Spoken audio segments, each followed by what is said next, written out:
So let's talk about the fear of failure and overcoming failure itself and procrastination in a way.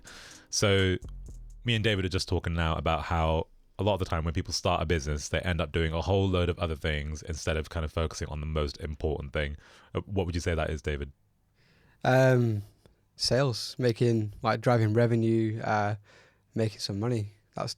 If you're not, unless you're a charity, if you're not making money, then obviously you're not really in business per se. And I think the fear of failure is probably what stops people from kind of doing it. And I think expanding on that, it's because if you're in a job right now, or if you're unemployed and you're trying to start a business, you've probably got a fantasy of what life's going to be like when you achieve it. So the car you're going to drive, the house you're going to buy, the vacations you're going to take, maybe it's a ring you're going to buy your wife or your future wife, potential wife. That sounds a bit weird, but yeah, that's kind of the things you're thinking about. So you create this fantasy life, and then the fear is that if you start and you don't make a sale, that fantasy's kind of not going to happen. Yeah. So a lot of the time what we find is when we speak to people that are just starting out in a business, I'm sure you've had this, David, with people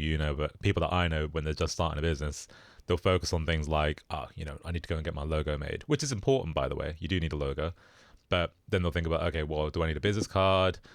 Do I need to... Like a comfortable office chair for back problems? Yeah. Oh, I need to get a notepad now, and I need to get a pen that matches my notepad, and make sure that I've got the right clock on my desk and all this shit. And it's like, you start focusing on things that you think are actually helping your business, but actually you're just procrastinating because you're genuinely just scared that it's not going to work.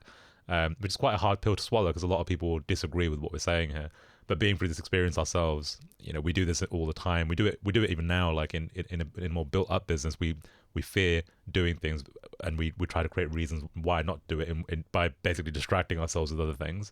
So what are things people could do instead of focusing on their desk or their logo or their letterheads, that they could actually go out and just start selling something? It depends what your business is, but if you can sell on the phone, pick up the phone, or email businesses. So we used to do that. I had a business with Jamie probably 8 years ago now, and we used to just say, right, in the morning when we get in, we're going to email 100 people, and that was our job for like 2 hours in the morning, and then we could go about our day, and then that would drive leads into the business, and we would then get on the phone and we would make sales, and that resulted in sales from like £200 to £8,000 just by doing that every day.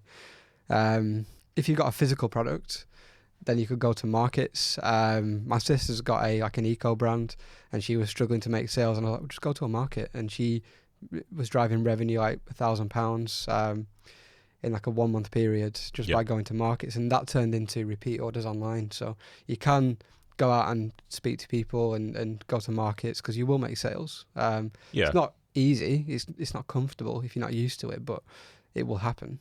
When I started my videography business, like really back in the day, I used to basically, that's our 3-minute timer, we always go over, like I used to basically just go to businesses in my local town and just say, like, do you guys want to get some video content done? I can shoot your first one for free, you can see what I'm like, see if the content's good, and then we can kind of build it up from there.